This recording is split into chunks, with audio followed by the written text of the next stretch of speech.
My name is Hyun Kevin Ra. I am a project management personnel for PM3 group. As a project manager, I do tech transfer mainly. So from right upon contract execution, I would jump in and I would schedule activities. I would see what the critical path are, and I'll come up with contingency risk mitigation plans.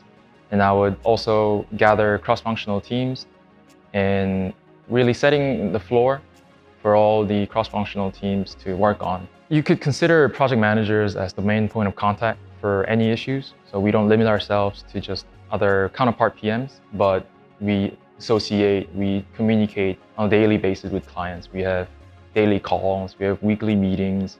If there are any ad hoc agendas, we'll definitely be there. So we are in the forefront of client communications. Yeah, time was the critical obstacle for us to overcome. I think there were three key areas that we looked into when we thought about expediting this tech transfer. First was thinking about critical path. Second was getting the contingency plans and risk mitigations. And third was getting the collaborations internally and externally. So for the first part, in terms of critical path items, we focused on time and definitely RMs, CAPEX, anything that has a longer lead time.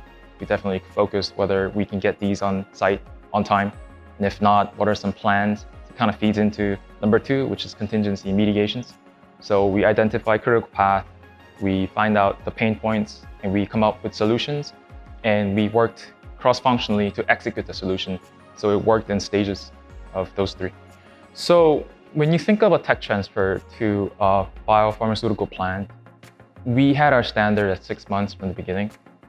Even 6 months itself is very short. When we communicate to the clients that we believe we should be able to execute this in 6 months, it's a surprise to them. So global is taken as 6 months in itself is very tight. But when we think about shortening that further, even like 50% to 3 months, that's extraordinary if you consider it in terms of industrial standard. And I think what's more impressive or unique about Samsung is the ability to maintain quality while shortening it. So we're not giving up anything. We're keeping everything. We are executing, we are delivering, and we're following all the quality measures.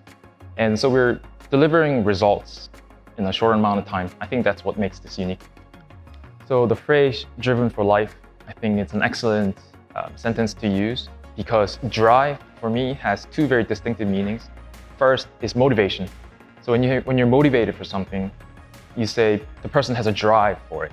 So it sets that very nice and very strong initiative and starting point. Also, drive also means power and momentum. So we start with that motivation and then we execute and deliver with that drive, with that power and momentum. So I think it covers from the starting point to the end point where we need to deliver. And at the end of it, there's life. We're saving lives. So driven for life, I think that captures everything. Okay, I mean, innovation is, I guess, is a very important word in all industries. But in terms of biopharmaceutical industry, innovation is something that people want to be careful about because of all the regulations and the impact that an innovation could have. Like that's deviating from the norm in a way.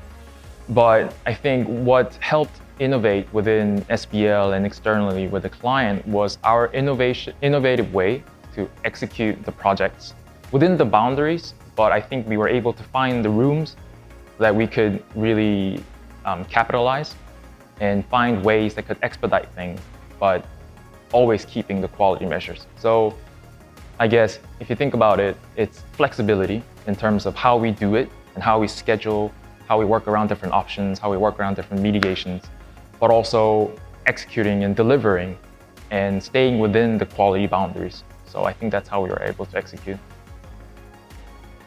What I love the most about working in Samsung Biologics is kind of cliche, but I guess people and the work and the impact that I can make to the world. I think the drive comes from value, and to think that what I do every day actually will go out in the world to save lives or help those in need. I think that having that drive and working in this industry gives people that drive and also pushes people, accelerates people, and puts people to their maximum potential. Because at the end of the day, at the end of your day, at the end of your work, end of your project, there's life. So it's driven for life, essentially.